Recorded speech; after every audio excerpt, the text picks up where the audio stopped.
အခုကတော့ပြောလို့ရှိရင်ဒါစိတ်လိုက်မှန်ပါ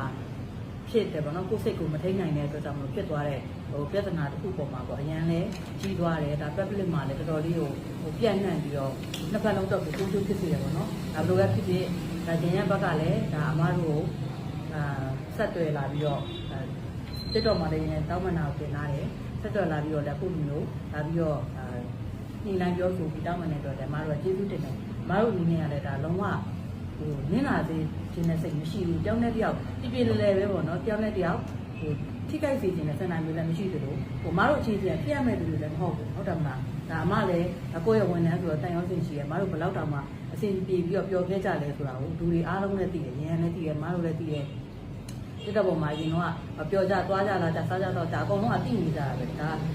စိတ်အခက်မဖြစ်လို့ဖြစ်သွားတဲ့ကိစ္စလေးခုပုံမှာဘယ်လိုမျိုးပြပြလဲလဲဖြေရှင်းလိုက်တာကောင်းတယ်လို့အမတို့ထင်တယ်ပေါ့နော်ဟုတ်ကဲ့ပါကျွန်တော်လည်းပထမတော့ကတော့ပြီးတောင်းပန်ဖို့ပဲလေသူကကြောင့်အမားတို့ကတော့ပြီးတောင်းပန်လာမှလည်းမခံဘူးပေါ့နော်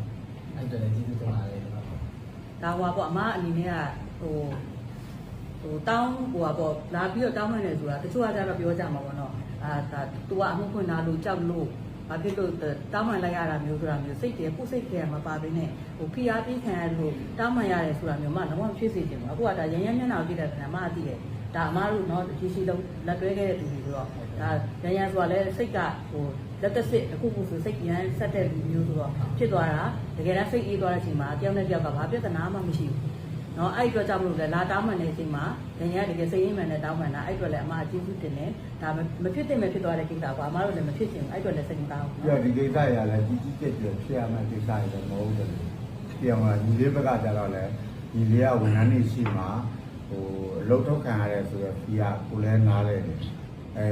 ပေမဲ့ကိုတို့ကြတော့လေကိုတို့စီမံစည်းကမ်းနဲ့မကိုက်ဘူးလို့ပြောပြရတဲ့အကြောင်းရင်းတွေရှိတော့ကြတော့နားလဲတယောက်နဲ့တယောက်နားလဲမှုတွေတာလေးတော့ရှိမှာပေါ့ဟုတ်တယ်မလားညီလေးဘက်ကလည်းညီလေးတို့အသက်အရွယ်နဲ့ညီလေးတို့ဘယ်ကြီးလဲပဲကြတော့လေ